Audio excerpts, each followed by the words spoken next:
For today, we are going to discuss a question from BMO 1995. This is something to do with inequality. For part A, xy is in between 0 and 1, and we have to find out the maximum for this expression. X, Y, Z are in between 0 and 1, and the expression here is a generalization for the first expression from 2 variable to 3 variable.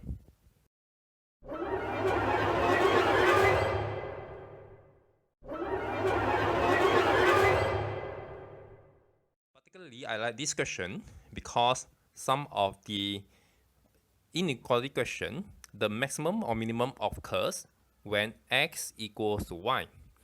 In this case, the maximum obviously cannot occur when x equals to y, because if x equals to y, this term will be equals to 0. And we know that if x is more than y, then it will be a positive value. Let's go to it now. We have to factorize this, and it's easy to see that this can be x. It can be factorized as xy, x minus y. Now, since x is not more than 1, so this will be less than or equals to 1 times y times 1 minus y. Now, we can ignore this 1, and this will in turn as y minus y squared. Y minus half square, and this is 1 over 4 minus. If we complete the square, this is what we have for the quadratic expression. The square of a number is at least 0, so this will be less than or equals to 1 over 4.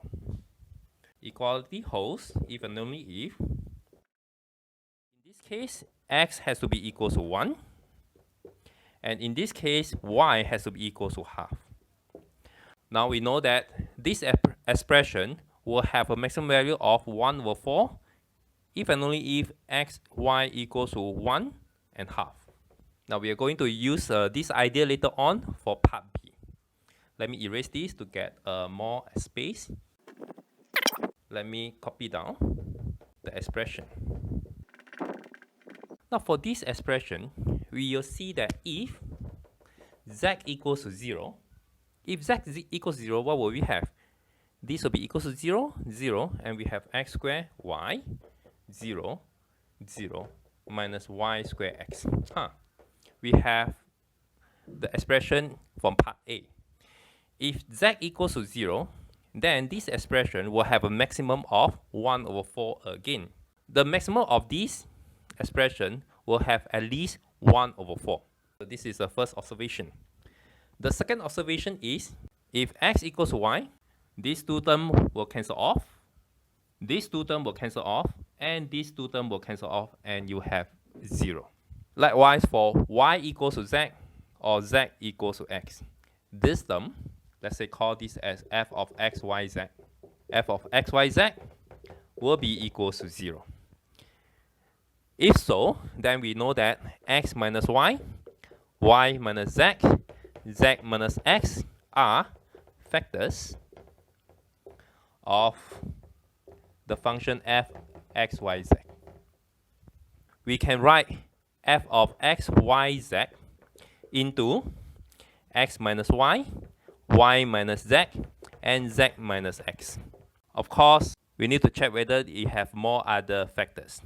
We just look at each of the power.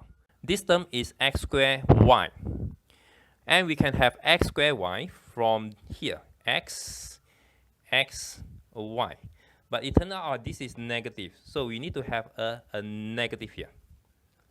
And you can check, expand this, you'll go back to this expression. And therefore, the polynomial of x, y, z is exactly equal to this. Now, we can just write as x minus y, x minus z, and y minus z. Now, with this, it is ready for us to get the answer for B. Again, let me erase this to get more space. So we already know that this can be written as x minus y, x minus z, and y minus z.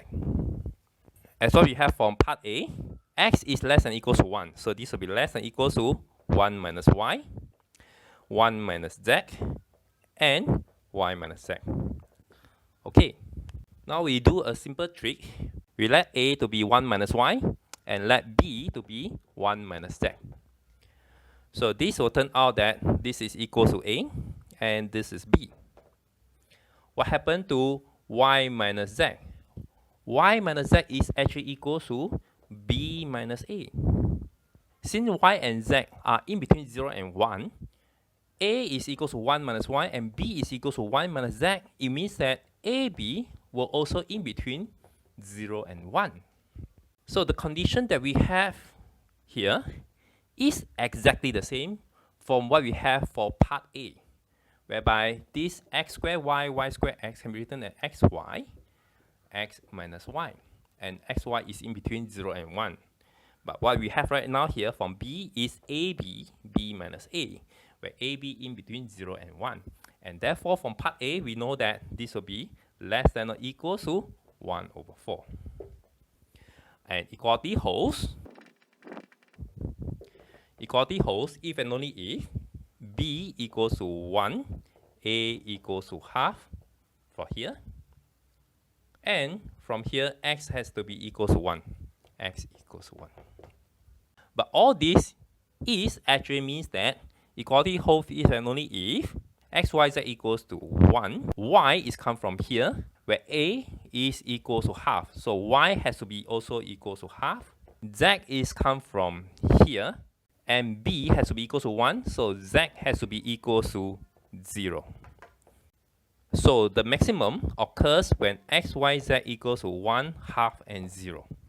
And this is what we claimed just now, that when z equals to 0, the maximum will be equal to 1 over 4.